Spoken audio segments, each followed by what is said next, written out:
गाना ना अंटा माओ माओ अंटा माओ। अभी हम पिछले 2 दिन से सोच रहे हैं कि कहीं ना क्या चाहती है, मतलब ये बहुत सही गाना है दोस्त। देख के डर रहा है कि क्या पहने भैया। कि भैया आंख बंद करके इसे मारे और 3 चिड़िया 3 डायरेक्शन से गिरी। यहाँ का जवान एक ही चीज का जानता है, मरना और मारना। देखो यहाँ के लड़के बाइक चलाते हैं, आगे का पहिया उठा लेते हैं। हिंदुस्तानी ये सिर्फ लेना बैंक के बारे में जानता है, देना बैंक कहाँ जानता है। बंदा अपना ही फोन उठा के तुमसे बोलेगा this network is out of coverage area.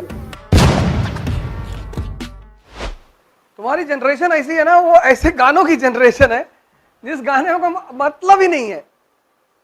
गाना ना अंटा माओ माओ अंटा माओ। अभी हम पिछले 2 दिन से सोच रहे हैं कि कहीं ना क्या चाहती है, मतलब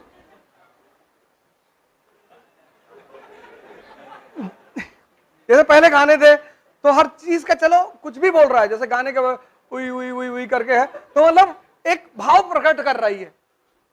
ये अंडा माहू से क्या निकल रहा है हमें समझ में नहीं आ रहा।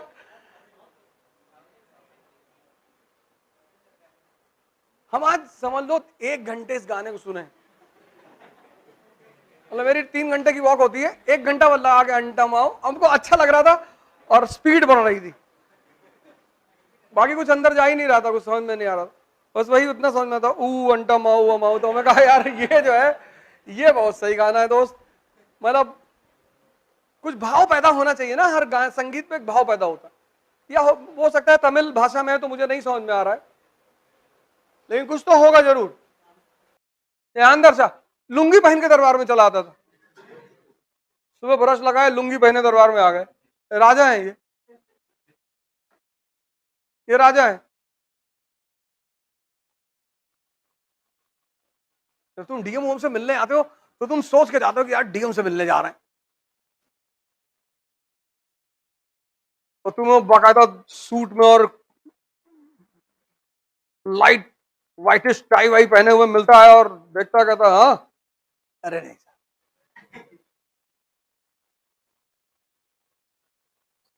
और तुम उसे अगर हवाई चप्पल और हाफ पैंट में देख लो और फटी हुई टी शर्ट पहने तो तुम तो मानोगे नहीं डीएम है।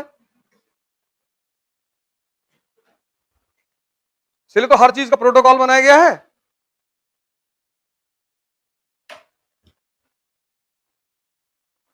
जज जो कोर्ट में बैठते हैं जज, उनका पहनावा देखो, ऊपर से गाउन टाई चश्मा और फिर विग, ये सब जनता को दिखाने के लिए। ये देख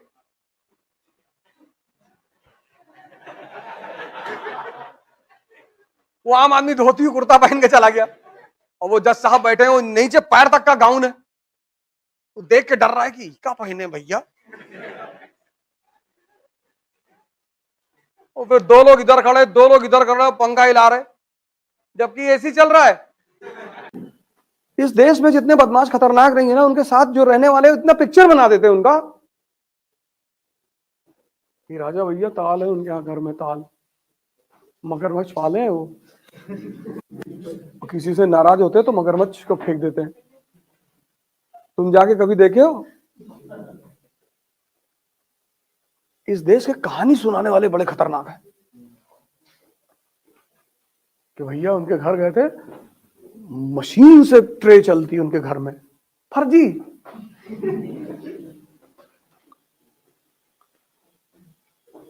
जब कभी चुनाव लड़ना तो 5-6 आदमी अपने साथ रखना जो तुम्हारा गाना गाएं, तो डेली सुबह उनको 500-500 1000-1000 रुपए दे देना।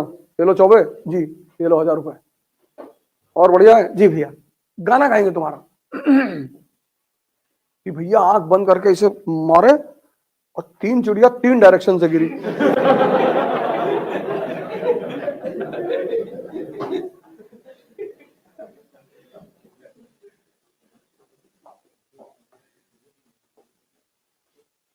और ये कोई आज की परंपरा नहीं, पुरानी। कालिदास की जब किताब ट्रांसलेट हुई अभिज्ञान शकुंतलम, तो अंग्रेज उन्हें खोजने लगे। अभिज्ञान शकुंतलम औरतों पे, पूरी किताब औरतों पे, औरतों की क्वालिटीज, उनकी 30 तरह की मुस्कान, 30 टाइप। अंग्रेजों ने कहा कौन है यार ये, इसको लाओ ढूंढ के पकड़ के लाओ। बोले साहब बहुत पहले था ये। बोले इतना खाली था?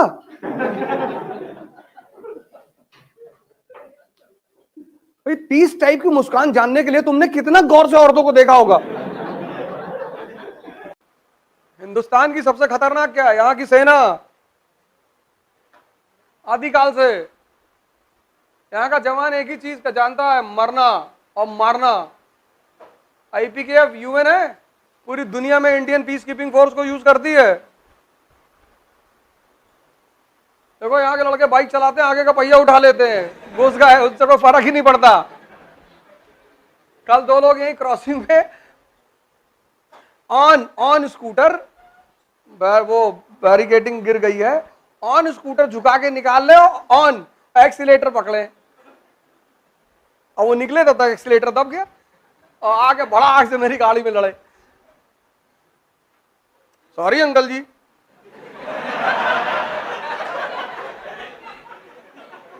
हमने कहा भाई हमको इस बात का डर नहीं कि हमारी गाड़ी में कुछ खराब हुआ। अगर तुम सोचो इधर से उधर जा रहे होते, इधर से ट्रेन आ रही है और घुस जाते तो तुमको सॉरी कहने का मौका नहीं मिलता। बस तुम इतना सोच लो कि डायरेक्शन अगर तुम्हारी रिवर्स होती और जितनी स्पीड से तुम आके हमसे लड़े हो, उतनी स्पीड से अगर उस शताब्दी में घुसे होते तो अब तक लोग इकट्ठा कर रहे होते कि उंगली उधर पड़ी भैया। हिंदुस्तानी ये सिर्फ लेना बैंक के बारे में जानता है, देना बैंक कहां जानता है। हिंदुस्तान में किसी से दुश्मनी करनी, उसको पैसा उधार दे दो, हो गई दुश्मनी।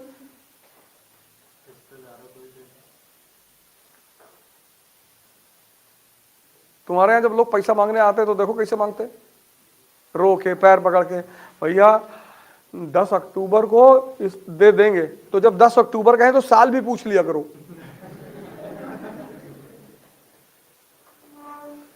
बाद में तुमसे कहें तो 10 अक्टूबर 2032 कहे थे ना, साल पूछ लिया करो। और पैसा दिया करो तो भूल जाया करो, या तो दो ही मत। बंदा अपना ही फोन उठा के तुमसे बोलेगा this network is out of coverage area. और अगर सड़क पे तुमसे मिल गया तो तुमसे अकड़ जाएगा कि भागे जा रहे क्या तुम्हारा पैसा लेके। दोस्ती जाति पर नहीं होती, शाही वर्ग की। अखिलेश यादव और योगी दोनों दोस्त हैं पक्के, तुम्हारी नजर में दुश्मन होंगे। अखिलेश यादव फोन करेंगे ना अभी योगी जी को, सारा काम होगा उनका, क्योंकि सत्ता परिवर्तन का खेल है। आज हमारे पास है, कल तुम्हारे पास है।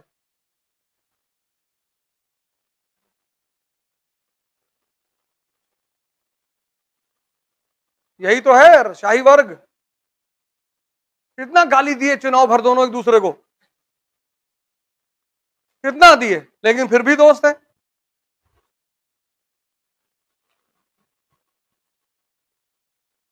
और आम आदमी एक दूसरे को देख के मुंह घुमा ले रहा।